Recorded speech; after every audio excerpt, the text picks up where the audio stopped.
18 août 2022. On y est. Qu'est-ce qui fait que tout est si compliqué? Je suis toujours là, seule. Maladie du suicide algévasculaire de la face. On enchaîne les aléas de la vie, les coups dans la gueule, comme je dis.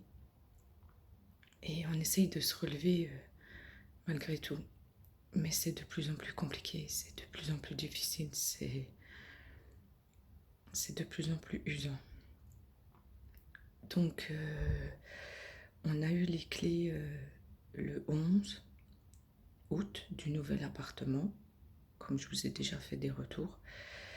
Et le 10 août, la société qui devait nous faire le déménagement me dit qu'ils ne veulent plus nous aider et qu'on doit se débrouiller tout seul. Donc, de là, on a appelé tout le monde au secours. Et on a réussi à se débrouiller avec la famille, avec tous ceux qui avaient déjà quelques soucis de santé, etc., etc. Et on a réussi à faire ça le 12, oui, le vendredi après-midi. Dans l'intervalle, j'avais fait l'injection le 4 juillet, je crois.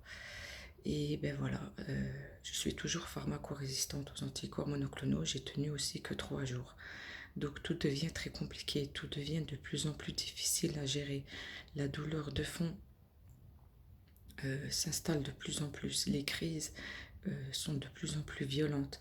Les voisins n'osaient même plus venir toquer quand on était encore dans l'ancien appartement tellement j'hurlais. La chaleur n'a pas aidé. C'est un vrai massacre. Oui, il faut que les anticorps soient remboursés en France. Oui, il faut qu'on soit reconnu. Oui, il faut qu'enfin on rentre dans des cases pour une fois, pour qu'on ait une écoute, pour qu'on ait un accompagnement au niveau médical, etc., etc. On ne peut pas rester comme ça. On ne peut pas attendre que le temps passe et crever de douleur. C'est pas possible. C'est même avec un mental d'acier, même avec une armure en béton armé, on ne peut pas. C'est pas possible.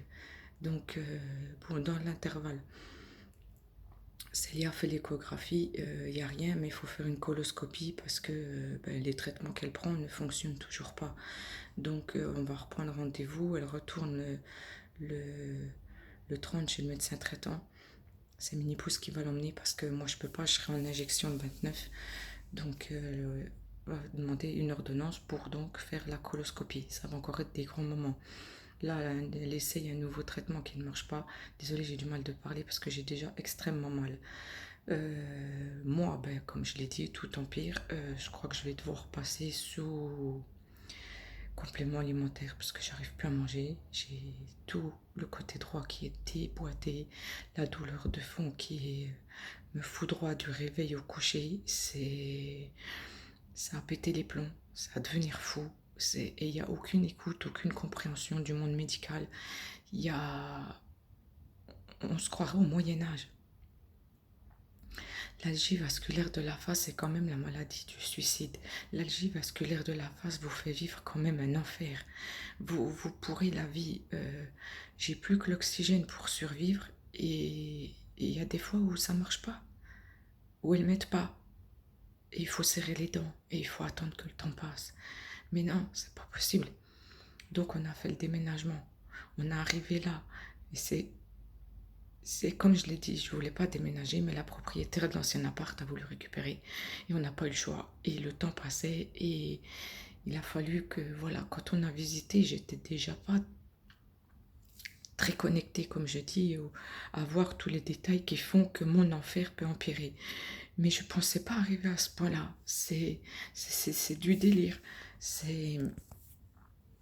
Comment dire? Je sais pas, je trouve même pas les mots. Parce que de toute façon, je pourrais même pas vous expliquer le ressenti qu'il y a. Parce que c'est votre quotidien. C'est ce que vous, gens, entre guillemets, normaux, vivez tous les jours. Qui fait que nous, ça devient de pire en pire. Donc on est arrivé là. Il y a du parquet quasiment partout. Dès qu'on marche, ça craque. La douleur de fond en profite. Il y a une chaudière, elle est dans l'appart. J'ai déjà eu des chaudières, j'ai déménagé au moins 25 fois. Et voilà, mais j'étais pas malade à ce point-là. Là, elle s'enclenche toutes les 10 minutes. Je peux pas. J'arrive pas. Je... Mini-Pouce est parti avec Célia. C'était le samedi, je crois. Je sais plus. Chercher des tapis pour atténuer le son du craquement du parquet. Mais bon, malheureusement, ça marche, mais c'est pas non plus mirobolant. La pauvre, elle essaye de trouver des solutions aussi, de nous aider. Il y a un terrain de foot et de basket à 200 mètres. Il y a un terrain de jeu à 100 mètres. Il y a les gosses qui jouent. C'est normal, c'est le quotidien, c'est la vie. Mais c'est cette vie qui détruit la nôtre. C'est cette vie qui est en train de détruire la mienne. Là, il y a à 200 mètres aussi, il y a les entrepôts de Peugeot, les voitures Peugeot. Ils ont repris le boulot. C'est du délire. Les camions. C'est... Donc il y a Jeffco qui passe, il y a Geodis, il y a tout ça se greffe à ce que je dois déjà supporter, à ce que je n'arrive déjà quasiment plus à supporter. J'ai la gueule qui est défaite du matin au soir, ça me brûle de plus en plus. Mini-Pouce m'a trouvé des lavettes pour que je puisse coller sur le visage. Et puis jusque sur le côté, tellement ça me brûle. C'est du délire, c'est un enfer qu'il faut faire reconnaître. C'est une pathologie qu'il faut faire rentrer dans des cases pour une fois. On ne peut pas rester comme ça, on ne peut pas finir par crever de douleur. C'est pas possible, le corps ne tient pas. J'arrive plus à faire de conversation de moins en moins, j'ai de plus en plus mal. Je suis bloquée au niveau de l'omoplate, au niveau des cervicales, jusque dans le bras. Il y a des fois, je peux même plus déplier mon bras droit.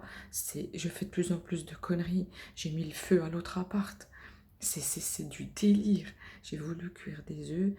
J'ai enclenché l'autre bouton. J'ai pas vu. Le chiffon a pris feu. Il y avait des flammes vers la haute. C'est impensable. Bon, heureusement, j'ai réagi à temps. J'ai enlevé. Mais c'est pas possible. C'est pas possible. Plus la chaleur, plus tout ça, plus tout. C'est pas humain. Donc, je fais la prochaine injection le 29. Le 6 septembre, j'ai l'IRM. Le 12 septembre, j'ai rendez-vous avec le neurologue. Et on va voir si on tente tous les 14 jours l'injection pour voir si je peux enfin avoir un peu de répit. Mais voilà, ça peut aider, ça aide déjà tellement de personnes atteintes d'AVF, atteintes de migraine sévère. Il faut que ce soit reconnu dans ce pays de merde. Il faut qu'on soit entendu dans ce pays de merde. Il faut que les anticorps soient remboursés pour tous ceux que ça peut aider. On ne peut pas vivre comme ça et avoir les dommages collatéraux sur les enfants, sur ceux qui nous entourent et qui nous voient comme ça. C'est pas une vie. C'est pas humain. Et j'aurais même pas assez de mots pour vous expliquer tout ce qui se passe dans ma tête.